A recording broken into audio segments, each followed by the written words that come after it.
Terkait adanya wacana menaikkan biaya cukai dan akan berdampak naiknya harga rokok di pasaran ditanggapi berbagai pihak. Seperti yang diutarakan Ketua DPRD Sumsel Giri Ramanda, di mana ia meminta semua pihak menunggu keputusan resmi dari pemerintah.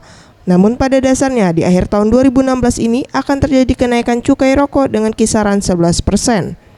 Ia mengusulkan jika ingin mengurangi atau mencegah pertambahan peningkatan perokok, sebaiknya dilakukan kenaikan biaya secara berkala.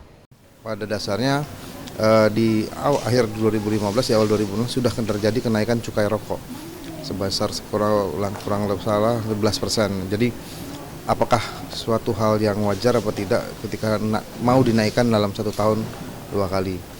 Dan menurut saya yang ideal adalah ketika ingin mengurangi ataupun mencegah pertambahan peningkatan perokok ya dinaikkan secara berkala bukan sekaligus.